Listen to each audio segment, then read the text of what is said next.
3월 30일 수요일 시카고 윈TV 미주 한뉴스입니다. 어두운 밤길에서 3인조 강도의 흉기 피습을 당한 61세 한인 여성을 구한 뉴욕 퀸즈의 용감한 부자가 화제입니다. 특히 아버지는 칼에 찔려 폐까지 구멍이 뚫렸지만 다음에도 주저없이 사람을 구할 것이라고 언급했습니다.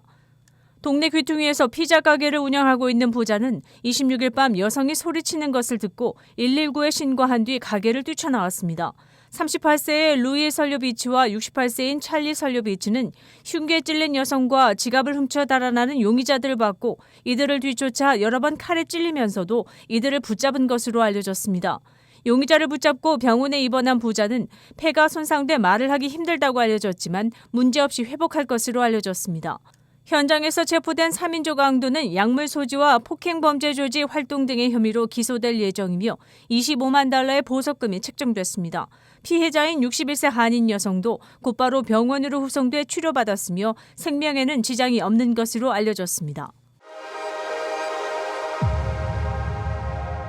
시카고에서 29일 체이스 은행에 강도가 침입해 10만 달러 상당의 현금을 훔쳐 달아난 것으로 알려졌습니다. 경찰과 FBI 발표에 의하면 루즈벨트 길 남쪽의 1225 사우스 애슐랜드 애베뉴에 소재한 체이스 은행이 강도 습격을 당한 것으로 알려졌습니다. 강도들은 일종의 경비원 제복을 입고 있었으며 습격 당시 실제 보안 요원이 뒤쪽 금고에 들어가기 위해 암호를 입력하고 있었으며 순간적으로 돌입해 모두를 바닥에 엎드리게 하고 금고를 열은 것으로 알려졌습니다. 체이스 은행의 발표에 따르면 고객과 직원은 모두 무사한 것으로 알려졌습니다. 이 강도 사건과 관련해 총기 사용 여부는 알려지지 않았습니다. 나사 소속 미국 우주 비행사인 마크 밴드 헤이가 355일간의 우주 체류를 마치고 2명의 러시아 우주 비행사와 함께 30일 지구로 귀환했습니다. 이 3명의 우주 비행사는 러시아 우주 관제센터가 이끄는 우주선을 타고 지구로 돌아왔으며 러시아 파견 요원들과 무사히 만난 것으로 알려졌습니다. 전쟁 이후 최근까지도 국제우주정거장은 러시아를 국제협력 커뮤니티로 끌어들이는 우호의 공간으로 그 역할을 해왔습니다. 지난주 인터뷰에서 반대헤이 우주비행사는 지금은 국제관계에 있어 매우 어려운 시기이며 우주정거장이 지속적으로 세계 평화를 유지하는 길잡이가 될 수 있기를 바란다고 언급했습니다. 카자흐스탄의 평야에 도착해 우주선에서 내린 반다헤이 우주비행사는 착륙 후 24시간 안에 휴스턴으로 돌아갈 것으로 알려졌습니다. 러시아와 미국의 우주비행사들은 2000년 11월 2일 신생 우주정거장에서의 영구 거주를 시작했고 이후로 유럽 및 국제 파트너들의 도움으로 서로 협력하며 우주정거장을 공동 운영해왔습니다. 미국에서 28일 미국의 단기 국채 수익률이 10년 만기 국채 수익률을 잠시 추월한 것으로 알려졌습니다. 이 금리 역전 현상은 보통 경기 침체를 예고하는 대표적인 지표라고 알려졌으며 2019년 9월 이후 처음인 것으로 전해졌습니다. 이에 따라 11월 중간 선거를 앞둔 조 바이든 대통령에게 대형 악재가 될 전망입니다. 일반적으로 장기 채권은 단기 채권보다 수익률이 높습니다. 투자된 금액이 더 장기간 묶여있기 때문에 장기 채권 수익률이 높은 것이 정상이지만 역전 현상이 발생한 것은 경기 침체를 의미하게 됩니다. 투자자들은 이제 연준이 40년 만에 가장 빠른 속도로 치솟은 인플레이션에 맞서기 위해 공격적으로 금리를 인상함에 따라 경제 성장이 위축될 것이라고 우려하고 있습니다. 분석가들은 연준의 대규모 채권 매입으로 인해 국채 수익률이 왜곡돼 장기 채권 수익률을 억제하고 있다고 언급했습니다. 또한 뉴욕 내셔널 증권 수석시장 전략가인 아트 호건은 이런 수익률 반전과 경기 침체의 시간차는 일반적으로 12개월에서 24개월이기 때문에 왜곡된 국채 수익률이 정상 회복하면서 경기 침체까지 우려하지는 않는다고 분석했습니다.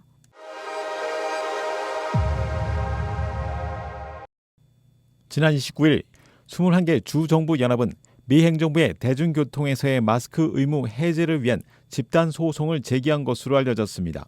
플로리다 템파의 연방법원에 공화당 법무장관 주도로 제기된 소송에서 이 마스크 의무 제한이 미 질병통제예방센터 CDC의 권한을 넘어선다고 주장했습니다.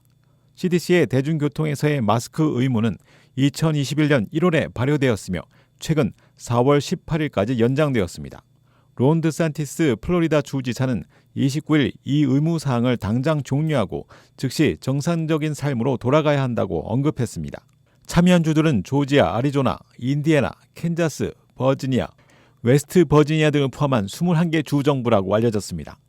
이와 관련해 지난주 미국 최대 항공사 경영자를 비롯한 항공사들도 마스크 의무 해제를 요구하고 있는 것으로 알려졌습니다. 그렇지만 4월 18일까지는 미국 대중교통에서의 마스크 의무화는 현재 발효 중이기 때문에 여행자들의 주의가 필요합니다.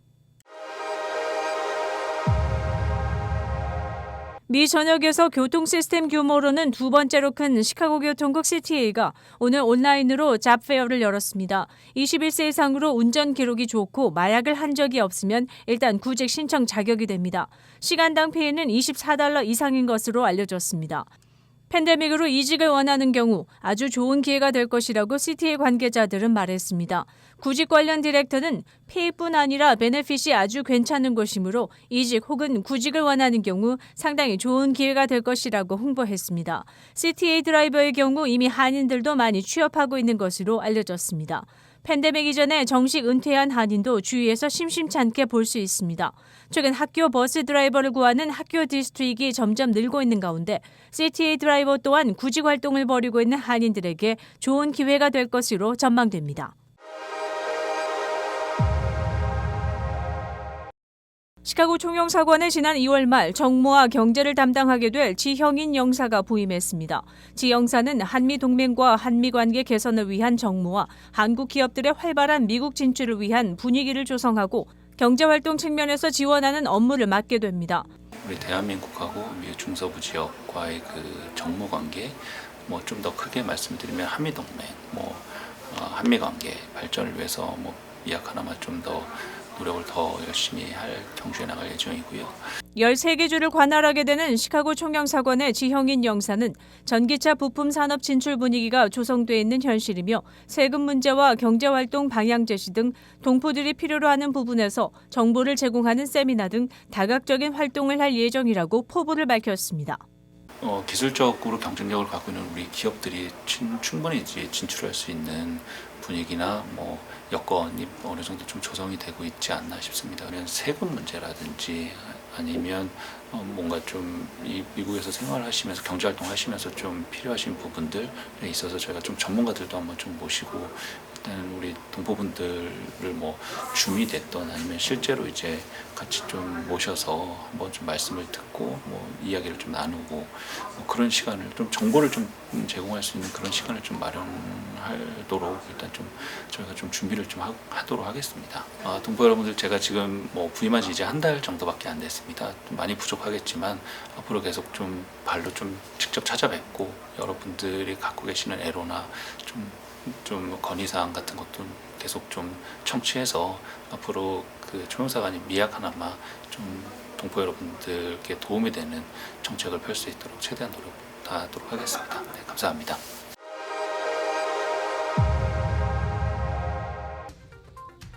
(3월 30일) 수요일 코로나19 현황입니다. 미 전 지역 신규 확진 25,423명, 신규 사망자 수는 771명이며 백신 완전 접종률은 66%입니다.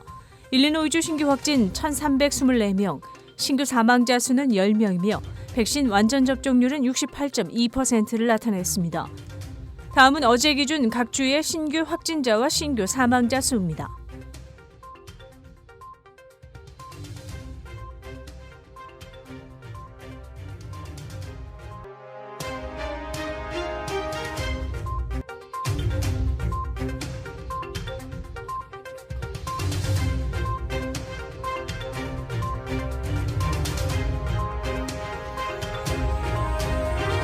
코로나19 관련 자세한 내용은 시카고 토탈닷컴을 통해 다시 볼 수 있습니다.